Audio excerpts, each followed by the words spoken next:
rasuluhu. Allahumma sholli wa sallim ala nabiyyina Muhammad wa ala alihi wa ashabihi wa man tabi'ahum bi ihsan ila yaumil qiyamah wa ba'd. Alhamdulillah, kita bersyukur kepada Allah Subhanahu wa taala. Pada kesempatan malam ini kita masih diberikan kemudahan untuk kembali meneruskan kajian kita terkait dengan tauhid kita.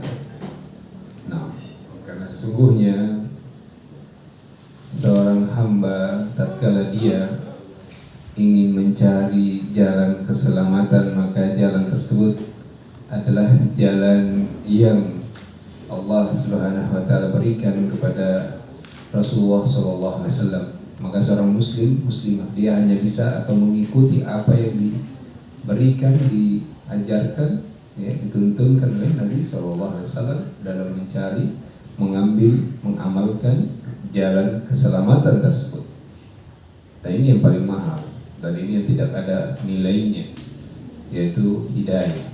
Maka dan di antara jalan-jalan hidayah itu adalah kita duduk di sini kembali, tidak bosan-bosannya. Alhamdulillah, sekian lama kita sudah mengikuti kajian tauhid kita, memperbaharui tauhid kita untuk mengenal lebih dekat tentang siapa Rabb kita, Allah Subhanahu wa taala. Sebab salah satu yang menyebabkan seorang hamba itu terhalang ketika dia ingin berjumpa dengan Allah adalah hatinya. Ingat, hatinya. Terkadang orang menganggap bahwa pahalanya, ibadahnya itu sudah banyak, sudah besar, ya. Tetapi dia lupa ada satu pahala yang kadang dia lalai darinya, yaitu bagaimana dia membersihkan hatinya atau tauhidnya. Nah, ini yang kadang orang lalai, sehingga dia hanya fokus pada ibadah-ibadah yang sifatnya badaniyah, ya, tanpa dia atau lalai dengan ibadah yang bersifat qalbi atau ruhiyah. Dan alhamdulillah, di antara sebab-sebab seorang hamba itu terhalang dari ridho dan rahmat Allah Subhanahu wa taala adalah ketika dia meninggal dunia, di dalam hatinya, di dalam ibadahnya masih bercampur antara kesyirikan. Ya, iya. Masih bercampur antara tauhid dan kesyirikan. Maka di sini kita belajar tauhid dengan tujuan agar betul-betul seluruh ibadah kita, seluruhnya, tidak ada lagi yang tersisa, mau yang wajib, apalagi yang wajib, yang sunnah, ya, atau yang bahkan mubah sekalipun, dia tetap jaga seluruhnya, dia latih diri. Jangan sampai ada sedikit pun ibadah tersebut yang masih ada syirik kecil di dalamnya. Dan di antara syirik kecil berikutnya pada bab kita pada malam hari ini yaitu tentang maja'a fi ruqa wa tamaim. Ini terkait dengan meruqyah dan gantungan-gantungan, ya, tamimah. Ini kecil, sepele ini, tapi lihat dahsyatnya ancaman Nabi SAW. Bahkan di antara kaum muslimin menganggap gantungan-gantungan itu mubah. Nah, kita lihat yang mana yang diharamkan oleh Allah Subhanahu wa taala.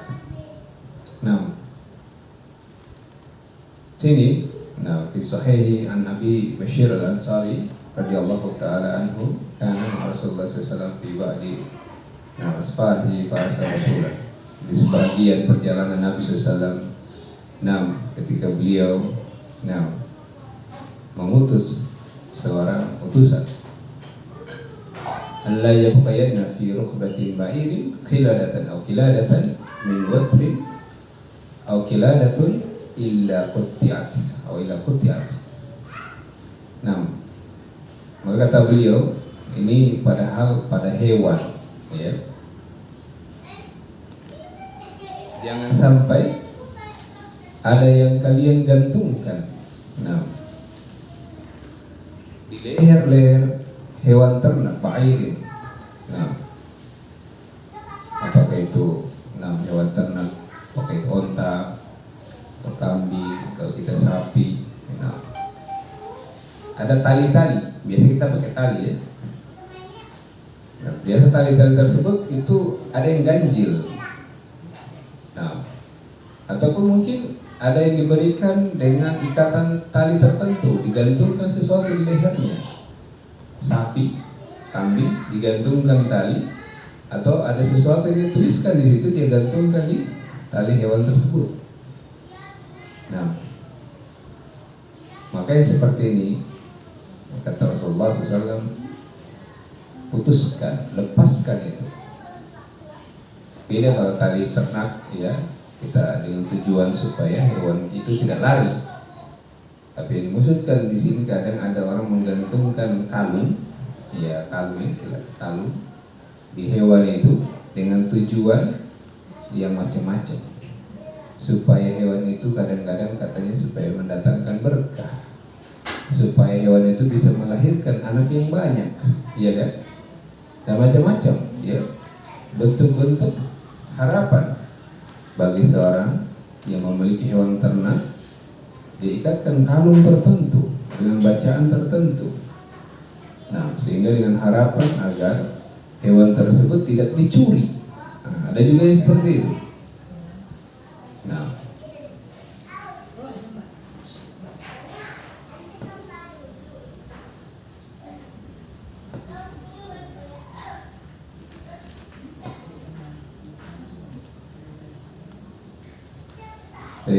jadi kalung yang digandeng atau digantungkan pada hewan tertentu dengan harapan agar hewan tersebut tidak hilang, bukan berarti artinya tanda itu beda. Dia punya hewan, dia berikan kalung sebagai tanda supaya tidak sama dengan hewan yang lain, itu beda.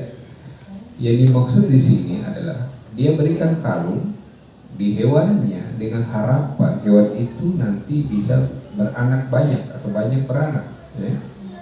Atau dia berharap dengan ikatan itu, dengan sebab itu hewannya ini tidak dicuri orang. Ini tipis perbedaannya memang. Dan ini berlaku bagi anak-anak juga, bayi ya. Kadang-kadang kita lihat, nah ini yang menjadi kadang ya, dalam hati kita, loh, apakah dilarang ya, menggantungkan sesuatu baik di tangan, di baju anak bayi ya, dengan tujuan al-ain, menolak penyakit ain. Nah, maka disebutkan di sini kata Nabi SAW, kutiat, lepaskan itu. Kita khawatir anak kita misalnya nanti kalau masukkan jin, setan, jadi kita pakai peneti ya. Situ ada biji-bijian, bahkan ada kertas-kertas tertentu yang kita tusuk, kita gandengkan di tangannya atau di lehernya, atau bahkan dalam bentuk gelangnya. Ini masuk semua, ya, kila apapun itu bentuknya, ya, bukan cuma kalung yang diberikan pada hewan, tidak, tapi juga manusia. Artinya apa? Hewan saja dilarang, apalagi manusia. Ya. Ini yang banyak sering kita jumpai kalau kita melihat anak-anak kecil, kadang ada di lehernya, di tangannya bahkan gelang-gelang tertentu. Ada atau mungkin peneti ya dengan tulisan tertentu atau biji-bijian tertentu yang sudah dibaca-bacakan zikir-zikir tertentu. Ini semuanya ya. Kalau kita belajar tauhid memang begitu, namanya saya tauhid. Berkata wahad satu. Maka orang ahli tauhid itu kata Nabi SAW, dia meninggal dunia. Ini orang ahli tauhid ya. Dia meninggal dunia dan dia disalatkan oleh 40 orang ahli tauhid. 40 orang, maka akan diberikan syafaat di kubur. Lihat dahsyatnya keutamaan ahli tauhid. Sekarang permasalahannya, siapa mereka? Di mana kita mau cari? Ya tentu mereka adalah orang-orang yang sudah belajar tauhid, ya, sudah belajar tauhid. Nah, di Jambi mungkin wallahu alam ya, kalau kita cari pun mungkin agak susah, ya. Kalau dulu di daerah Sulawesi itu ada memang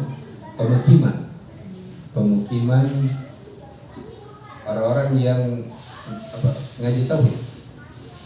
Makanya saya beli rumah di sana. Karena tadi keutamaannya itu, kalau saya meninggal saya boleh sholatkan oleh mereka. Itu sebenarnya. Kata Allah saya pindah di Jambi, tugas di Jambi. Ya. Yang jelas ketika saya belajar tentang hadis itu bahwa keutamaan orang yang disolatkan oleh 40 orang ahli tauhid, masya Allah. Ya, ini pahala yang banyak orang tidak lupa atau tidak ingat atau lupa dengan hal itu. Makanya kita sama-sama mengejar itu. Nah, ini salah satunya. Bahkan dalam hal kalung saja menggantung. Nah, ini juga berlaku bagi anak muda yang menggantungkan gelang di tangan, di kaki dengan harapan tertentu masuk ya. Sekarang kan banyak orang dia pakai gelang tangan, gelang kaki. Apa tujuannya? Tidak apa-apa, hanya untuk sekedar kesehatan. Mungkin untuk kesehatan atau mungkin untuk yang lain, untuk gaya fashion ya. Ini tidak masalah. Tapi yang menjadi masalah adalah kalau dia lupa pakai gelang itu, dia pulang ke rumah ambil. Nah, ini hati-hati. Hati-hati. Ini sudah menggantungkan mu'allaq. Nah, ini yang masuk ini. Memang sepele. Tapi kalau dia pergi misalnya kerja, dia pergi keluar rumah, dia lupa, saya lupa cincin. Nah, ini berlaku juga cincin masuk juga. Ah, ini lupa, aduh, saya pulang dulu. Padahal sudah setengah perjalanan. Bahaya. Ini lihat bagaimana tauhid kita bersihkan sebersih-bersihnya. Ini dahsyatnya ahli tauhid. Tujuannya apa? Karena memang mereka inilah yang dijanjikan di surah Al-Fatihah, an'amta alaihim. Allah akan berikan nikmat kepada mereka. Siapa mereka? Sahabat Nabi. Siapa sahabat Nabi? Ahli tauhid. Itu maksudnya. Maka kalau kita meminta kepada Allah, ihdinas siratal mustaqim, ya Allah berikanlah kami jalan yang lurus. Jangan salah. Selama ini kan yang kita pelajari siratal yang mustaqim, jalan yang lurus itu sholat, jilbab, haji, itu kan bukan itu. Siratal mustaqim itu jalan yang lurus adalah jalan yang dimana di situ tidak ada kesyirikan sekecil apapun. Kenapa demikian? Lihat ayat setelahnya, an'amta alaihim. Jalan yang engkau berikan nikmat kepada mereka. Apa yang maksud nikmat di sini? Radhiyallahu anhum. Itu kenikmatan yang tidak ada tandingannya.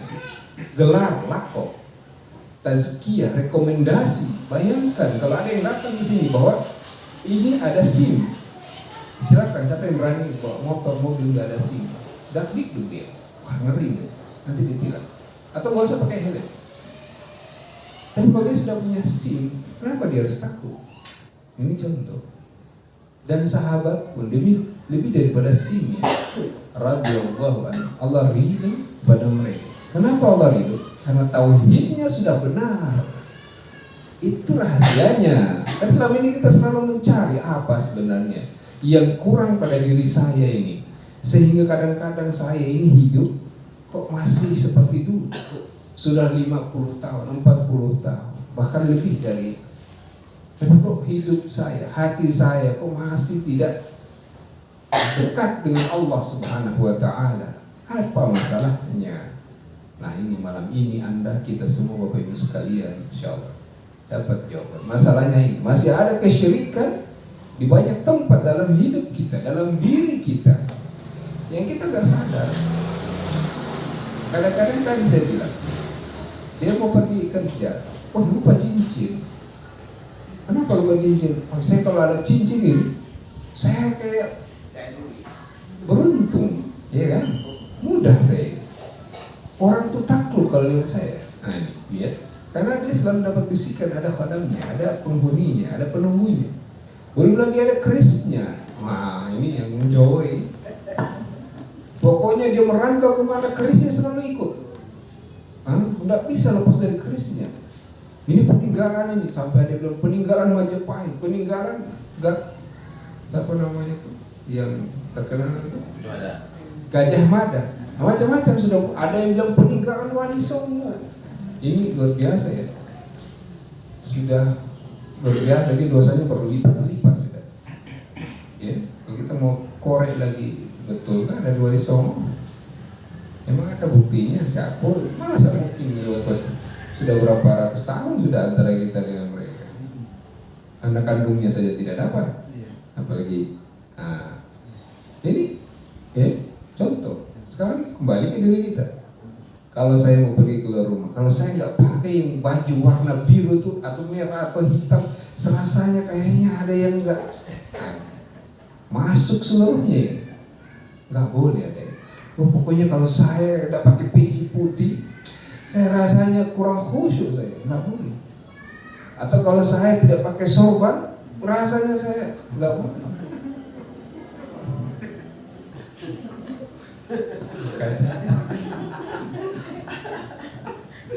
Ya, jadi seluruhnya sampai pada saya ingat dulu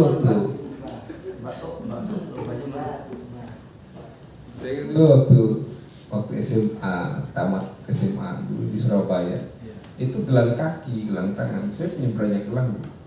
Jadi rasanya nggak afdol, rasanya nggak pede, rasanya kayaknya nggak bagus, nggak hebat rasanya dulu waktu masih awal. Iya. Ternyata ketika hijrah, oh memang nggak boleh dibagikan rasa harap itu kepada yang lain, termasuk gelang-gelangan itu nggak boleh. Ya. Seluruhnya apapun itu. Jadi kilada ataupun kalung apapun bentuknya. Jadi bukan cuma pada hewan, pada manusia juga lebih lagi. Ya, jadi sekali lagi apapun bentuk kalung itu, maka tidak boleh dia merasa bahwa ada kesialan, keberuntungan pada kalung tersebut. Atau kalung tersebut bisa mendatangkan mudarat atau manfaat kalau dia tidak pakai, atau kalau dia pakai. Ini bentuknya macam-macam, bukan cuma kalung, seluruhnya. Cincin, ya, semua gelang apapun semuanya.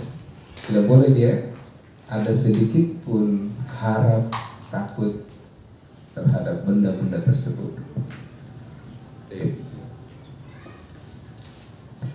Jadi makna secara umum dari judul kita terkait dengan bentuk-bentuk kesyirikan, ini bentuk ya.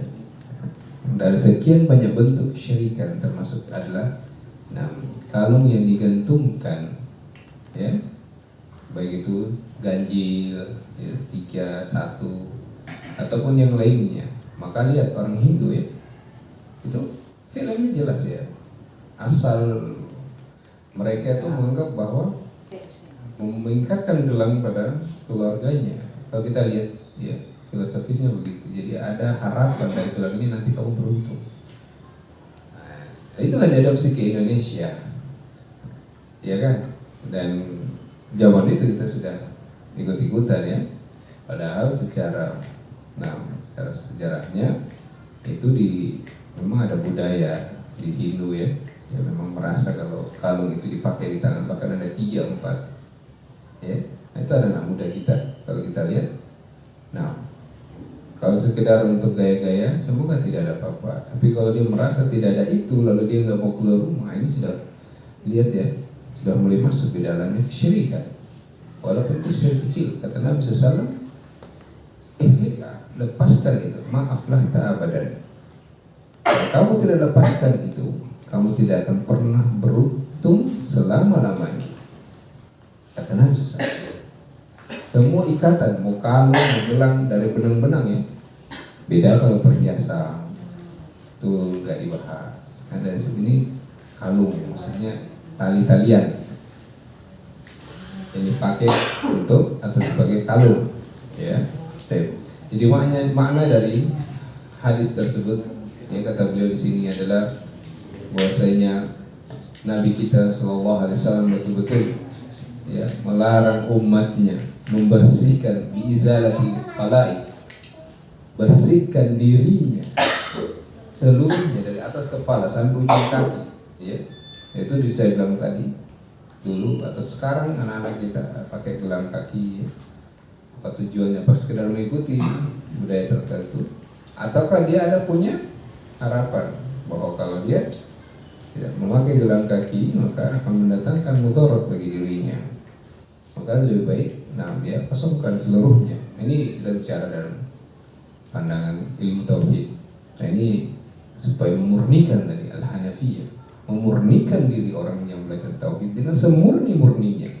Tidak ada sedikit pun yang menempel pada dirinya, pakaiannya, apa-apa yang mengandung kesyirikan. Nah, dilepaskan semuanya. Allati yuradu biha daf'ul ain. Walaupun kalung yang dia pakai punya tujuan untuk menolak penyakit al-ain, seluruhnya dilepas, nggak boleh. Nah itu yang tadi sudah kita jelaskan di awal, kebiasaan keluarga kita, saudara-saudara kita, bahkan kita dulu ya, masih menggunakan ya kalung dan benda-benda tertentu yang kita ikat pada anak kita, pada ponakan kita, dengan tujuan untuk menolak penyakit al-ain. Maka semua ini tidak boleh. Kalau sudah belajar tauhid, lepaskan. Satu-satunya tempat kita bersandar, bertawakal, memohon perlindungan hanya Allah Subhanahu wa Ta'ala. Ya. Ada juga yang muncul, Ustaz gimana kalau taruh Al-Quran di atas kepala? Ini nanti kita bahas di akhir pembahasan kita. Nah, lianna dzalika min asyirki alladhi tajibu izalatuhu. Karena sesungguhnya semua itu ya, seluruhnya itu masuk dalam bentuk minasyirki, kesyirikan. Maka wajib bagi kita izalatu, singkirkan seluruhnya itu, nggak boleh dipakai. Itu yang tadi menghalangkan kita ketika kita mau mendapatkan ridha Allah atau mendapatkan rahmat Allah. Rahmat Allah itu sangat luas. Apa yang menyebabkan kita masuk surga? Pahala, sholat, sedekah, haji, umrah? Tidak. Rahmat. Apa bentuk rahmat? Rahmat itu luas, bisa maghfirah, bisa juga ridha Allah, keridhaan Allah. Bayangkan ini yang kita kejar, rahmat Allah berupa ampunan. Bagaimana caranya kita mau diampuni Allah sementara masih ada dalam diri kita, pakaian kita, cara kita beribadah atau berkehidupan ini ada bentuk-bentuk kesyirikan di dalamnya, walaupun syirik kecil. Dan Allah Subhanahu wa Ta'ala berfirman, Innallaha a'udzubillahi minasyaitonir rajim, Innallaha la yaghfiru an yushraka bihi wa yaghfiru ma duna dzalika ma yasha. Apapun bentuk kesyirikannya, ya, tidak peduli mau besar mau kecil, selama dia tidak bertobat kepada Allah dan dia meninggal dunia, Allah tidak ampuni dosa syirik itu. Bisa bayangkan berapa puluh tahun kita hidup, ya, hari ini kita tahun ini kita baru belajar tauhid, lalu sisa umur kita ke belakang. Apakah pernah kita menganggap atau menghitung-hitung berapa banyak sudah kesyirikan yang pernah kita lakukan, besar maupun yang kecil? Maka di kesempatan ini kami mengajak diri kami pribadi dan seluruh jamaah, kita sama-sama mohon ampun kepada Allah dari segala bentuk kesyirikan yang pernah dahulu kita lakukan, besar maupun yang kecilnya, yang kita tidak sengaja pun ataupun yang sengaja. Jangan sampai Bapak Ibu sekalian tidak bertobat, ngeri, terkena ancaman ayat tadi. Allah tidak akan mengampuni, sungguh Allah tidak akan mengampuni syirik. Bahkan Allah mengancam siapa yang paling agung? Manusia, Rasul.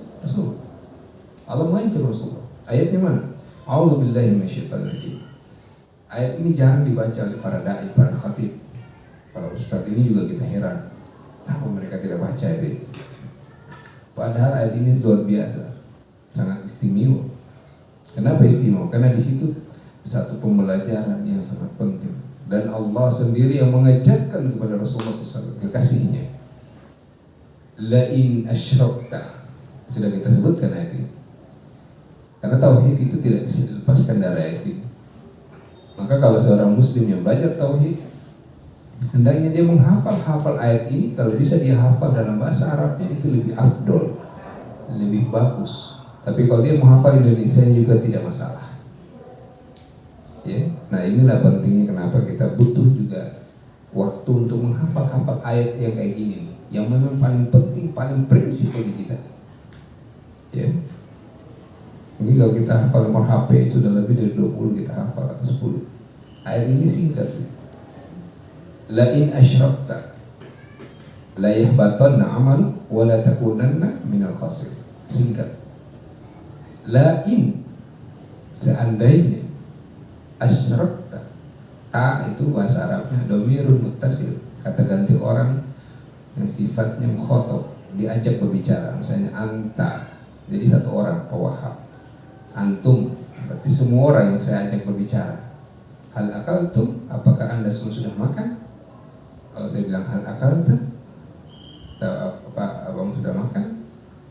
Akaltum, apakah kalian berdua sudah makan? Gitu. Domir mukhatab itu penegasan bahwa betul-betul perhatikan betul itu kejadian atau surat ini, ayat ini. La in asyrakta, karena jarang kita tumpai di ayat di dalam Al-Quran yang 30 juz seperti ini modelnya, jarang sekali. Makanya disebutkan betul-betul singkat dan padat maknanya. Seandainya kamu, ta itu anta, siapa anta di sini? Kamu di sini. Ayat ini turun kepada siapa? Muhammad. Gitu ya, cara kita memahami tafsir ya. Ayat ini turun kepada Nabi Muhammad SAW, bukan kepada Abu Bakar, bukan kepada semua sahabat, khusus satu orang. Kamu siapa? Muhammad saja yang maksud. La in asyrakta, wahai Muhammad, gitu ya. Kalau kita mau artikan bahasa Indonesia, wahai Muhammad, seandainya kamu, ya, Masya Allah, ngeri. Syirkun itu kata tunggal, satu kesyirikan. Kalau bahasa Arab, kalau disebut dua kesyirikan, syirkain atau syirkan, dua. Kalau lebih dari 3 kesyirikan, asyirika, banyak sekali kesyirikannya. Maksudnya apa? Wahai Muhammad, jika kamu berbuat satu saja kesyirikan, itu maksudnya.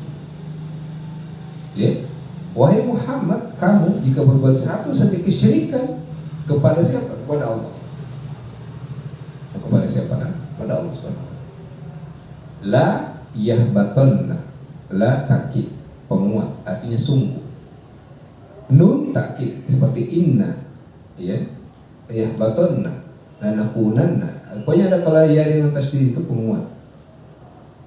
Sungguh dan sungguh. Ada 2 penguat dalam satu kata. La yahbatonna, la takkid, ada nun takkid. Artinya apa? Sungguh, pasti dan pasti. Itu maksudnya. Tidak ada keraguan dalam ayat itu. Tidak ada siapapun dia. Ditambah lagi ini Nabi Muhammad SAW. Ini luar biasa ya. Ini dasar bagi kita mau kuat ya dalam tauhid. Nah, la yahbatonna, sungguh pasti dan pasti. Apa yang pasti dan sungguh itu? Habita.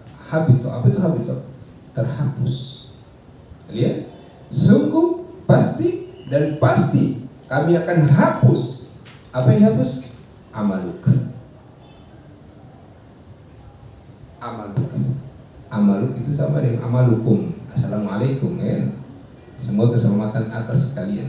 Kalau bilang assalamualaikum, semoga keselamatan atasmu. Amaluk, amalmu, mu itu siapa? Muhammad SAW. Wahai Muhammad, seandainya kamu berbuat satu kesyirikan kepada kami, maka sungguh pasti dan pasti kami akan hapus amalanmu, wahai Muhammad. Ya. Tidak cukup di situ, disebutkan lagi setelah.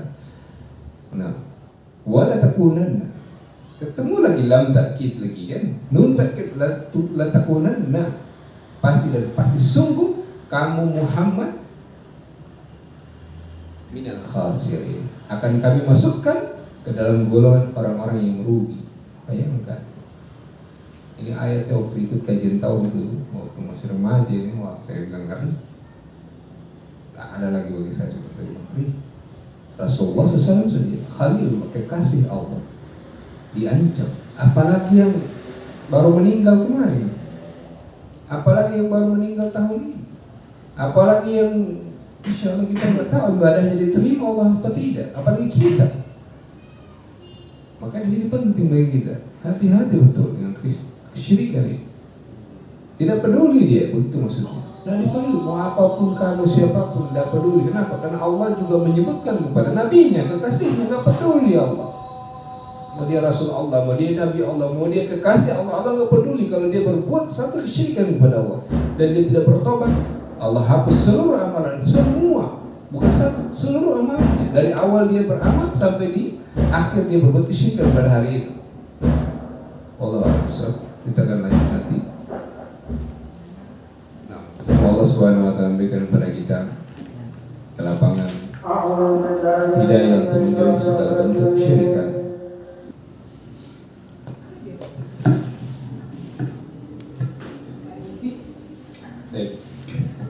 Bismillahirrahmanirrahim.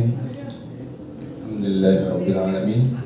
Wassalatu wassalamu ala asyrafil anbiya'i wal mursalin nabiyina Muhammad wa ala alihi wa ashabihi ajmain. Alhamdulillah, kita kembali menyelesaikan kajian kita, dan insyaallah masih terkait dengan sebelumnya. Minasyirki libsul khalqati wal khayt wa nahwihima li raf'il bala'i aw daf'i.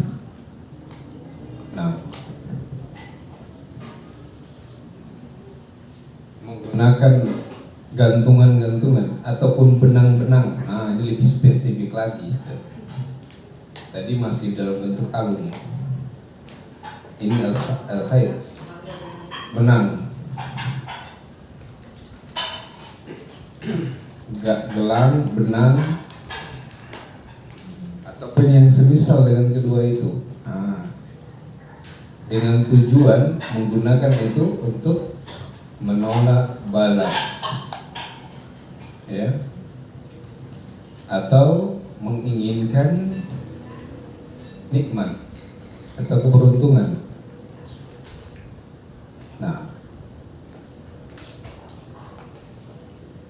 A'udzubillahi minasyaitonirrajim. Bismillahirrahmanirrahim.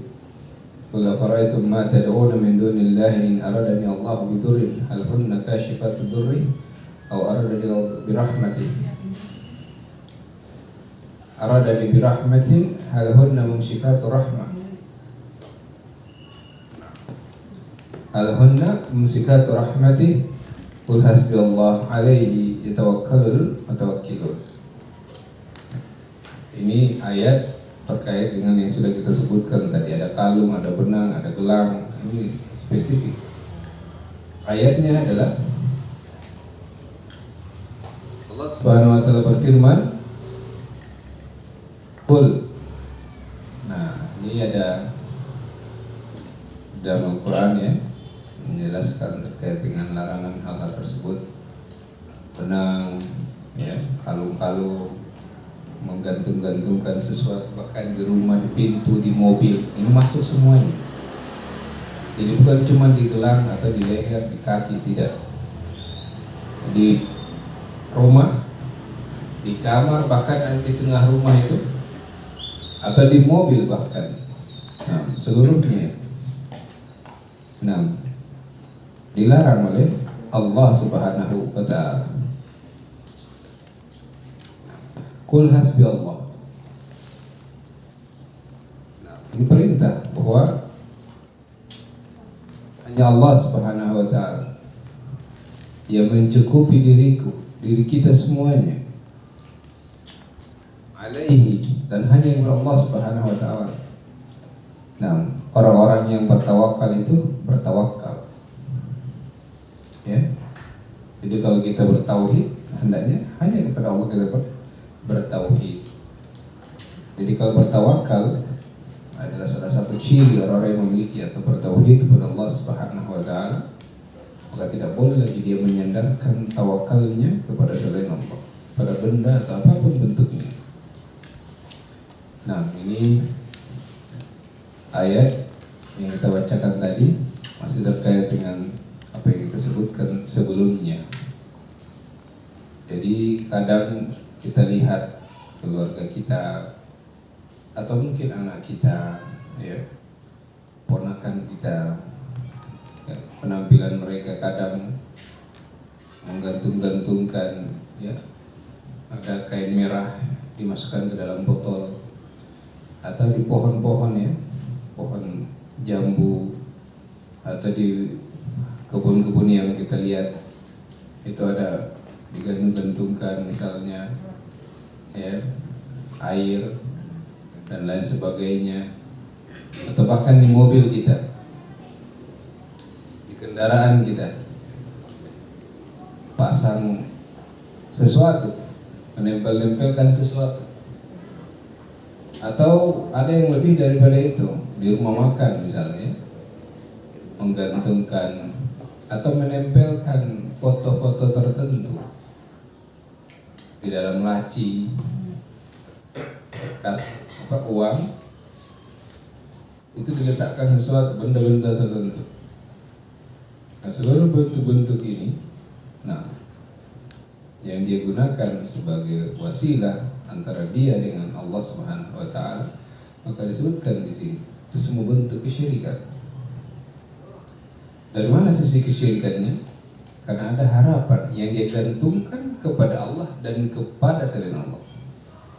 Itu rumusnya paling mudah kita ingat. Apapun dia, siapapun dia, ketika dia menggantungkan sesuatu kepada Allah dan dia bagi kepada selain Allah, itu maka atau itu disebut kesyirikan. Nah, jadi tidak boleh menggantungkan sesuatu kepada Allah dan kepada selain Allah Subhanahu wa taala. Termasuk juga tawakal. Termasuk tawakal. Maka tawakal kita insyaallah betul-betul kita berikan hanya untuk Allah Subhanahu wa taala, dan semoga Allah Subhanahu wa taala memberikan kepada kita jalan keselamatan di dunia dan akhirat. Semoga Allah Subhanahu wa taala memberikan kepada kita hidayah dan istiqamah di atas tauhid.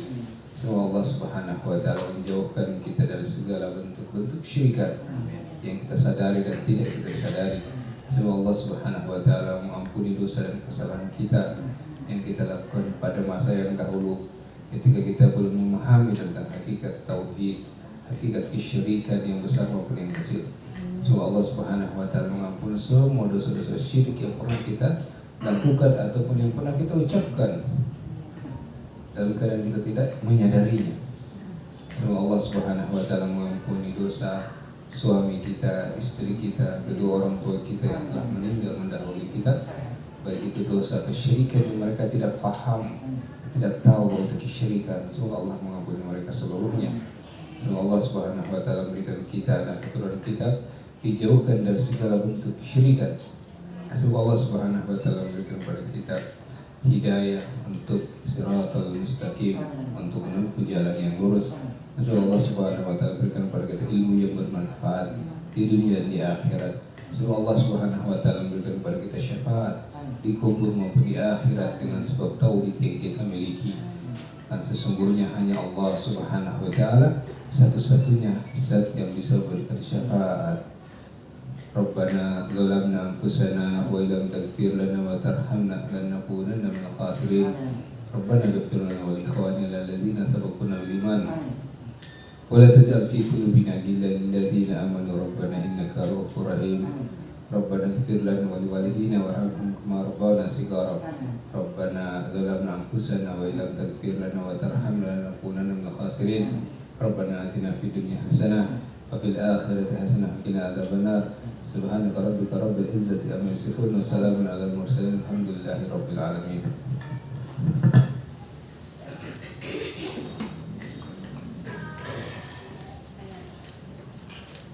Ustaz, Ustaz, tadi kan menggantungkan benda-benda dengan maksud berharap bahwa itu tuh kita berharap sesuatu dari benda itu. Nah, gimana kalau kita menggantungkan ayat-ayat suci Al-Quran di rumah kita, gitu kan? Ada ayat kursi, ada ayat apa? Kadang-kadang kita juga, saya pribadi pernah bilang sama anak saya ya, karena dia sering ada gangguan-gangguan gitu kan. Coba kamu tempel ayat kursi di dinding gitu. Insya Allah ini gitu bisa tenang gitu kan. Itu diantaranya juga Ustaz. Yang kedua yang mau saya tanyakan, kalau kita datang ke seseorang yang seorang ulama gitu Ustaz, karena misalnya kita minta ini, ada keluarga misalnya dianya itu memiliki kelakuan-kelakuan yang luar biasa gitu, seperti minta ruqyah, kemudian juga minta airnya gitu kan, air doanya untuk mengobati saudara kita misalnya atau orang lain gitu. Itu gimana? Apa termasuk syirik Pak Ustaz? Baik, kita jawab dulu ya. Ya, ya. Ini panjang.